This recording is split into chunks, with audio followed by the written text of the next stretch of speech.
Manusia amfibi ini hidup di air yang dingin, tapi hatinya lebih hangat daripada siapapun di negeri ini. Jika kamu belum melihat film ini, yuk kita cek sama-sama. Elisa adalah seorang gadis bisu. Sebuah penyakit yang dideritanya ketika masih kecil membuat dirinya tidak bisa berbicara. Penyakit itu juga meninggalkan 3 bekas luka di lehernya. Siapapun yang tidak bisa berkomunikasi dengan normal seperti dia, pasti akan kesulitan untuk menyesuaikan diri dengan orang lain. Untuk mencari nafkah, Elisa bekerja sebagai tukang bersih-bersih di sebuah lab rahasia milik pemerintah. Suatu hari, lab tempatnya bekerja menerima sebuah aset baru yang sangat rahasia. Aset ini berada di dalam sebuah tangki besi. Karena penasaran dengan aset baru tersebut, dia mendekati tangki tersebut. Makhluk di dalam tangki itu tiba-tiba mencoba menyerangnya.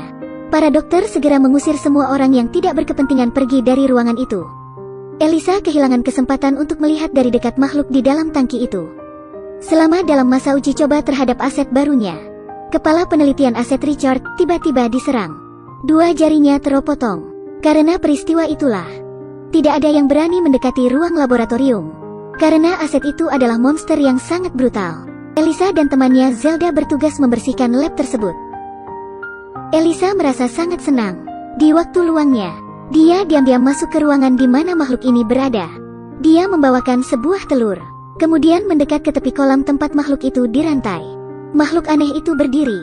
Makhluk ini terlihat seperti manusia, tapi dia memiliki sisik seperti ikan. Dia mungkin adalah manusia amfibi, tapi makhluk itu sangat berbeda dari tokoh dalam dongeng yang pernah didengarnya. Dia tidak tampan, bahkan terlihat menakutkan. Tapi Elisa tidak takut padanya. Dia bahkan menyukai makhluk ini. Di depannya, dengan leluasa makhluk itu dapat menunjukkan diri. Bersama-sama mereka menikmati lagu-lagu romantis dan memakan telur. Meskipun berbeda spesies, mereka dapat saling memahami. Kebersamaan mereka secara bertahap telah mengusir kesendirian mereka. Mereka sama-sama kurang dari I lebih besar dari makhluk kurang dari I lebih besar dari yang tidak diterima. Mereka saling menghormati satu sama lain. Tapi kebahagiaan Elisa tidak berlangsung lama. Setelah tangannya pulih, Richard memutuskan untuk melakukan eksperimen lain dengan manusia amfibi itu. Elisa panik. Dia membujuk temannya Giles untuk membantunya membebaskan teman barunya itu. Tepat ketika Elisa sedang mencoba membawa teman barunya pergi, dia terpergok oleh Dr. Robert.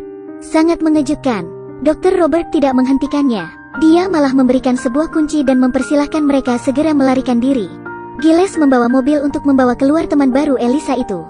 Tapi dia dihentikan oleh penjaga gerbang. Melalui layar pengawasan, Richard mencurigai kedatangan Giles yang tidak biasa. Dia pun menyuruh anak buahnya untuk menghalau Giles. Elisa ingin membawa manusia amfibi itu pergi ke dermaga. Tidak sengaja dia bertemu Zelda ketika Zelda sedang mencarinya. Kemudian mereka berhasil melarikan diri. Richard tidak bisa menghentikan pembobolan itu tepat waktu. Dengan hati-hati dia berlari ke ruang laboratorium. Seperti yang telah diduganya, bahan eksperimennya telah hilang. Karena Elisa punya rencana yang cukup matang. Richard tidak tahu siapa dalang di balik kejadian ini. Elisa menyimpan manusia amfibi di dalam bak mandinya. Dia tetap berangkat kerja seperti biasa. Menghadapi interogasi Richard, dia dan Zelda tidak menunjukkan keraguan sedikitpun. Tidak ada petunjuk sedikitpun dari interogasi itu. Karena kelalaian Giles, pria amfibi menyerangnya dan kabur. Elisa dengan tergesa-gesa segera pulang dari lab. Setelah mencari dengan teliti, dia akhirnya menemukan manusia amfibi itu di sebuah bioskop yang sudah kosong. Elisa ingin temannya itu merasakan kehangatannya. Sungguh momen yang sangat romantis. Giles pun menyadari kemampuan manusia amfibi itu. Saat Giles menyentuhnya, luka di lengannya tiba-tiba sembuh. Rambutnya pun tumbuh kembali. Apa yang terjadi akan tetap terjadi. Meskipun mereka ingin menjaga manusia amfibi itu, tapi Richard telah mengetahui keberadaan asetnya. Zelda buru-buru memberitahu Elisa untuk segera membawanya pergi. Mereka harus berpisah. Namun Elisa tidak rela berpisah dengan temannya itu. Tiba-tiba, terdengar suara tembakan. Manusia amfibi dan Elisa terjatuh ke tanah. Ternyata Richard telah tiba. Tanpa ragu, Dr. Robert langsung memukulnya. Manusia amfibi dengan segera menyembuhkan dirinya. Dia berdiri dan langsung menebas leher Richard dengan tangannya. Setelah itu, polisi tiba di tempat kejadian bersama dengan Zelda. Manusia amfibi itu membawa Elisa dan melompat ke dalam air. Akhirnya, di dalam air bekas luka di leher Elisa berubah menjadi insang dan dia pun bisa bernapas. Mereka berpelukan erat, tidak ada yang bisa memisahkannya.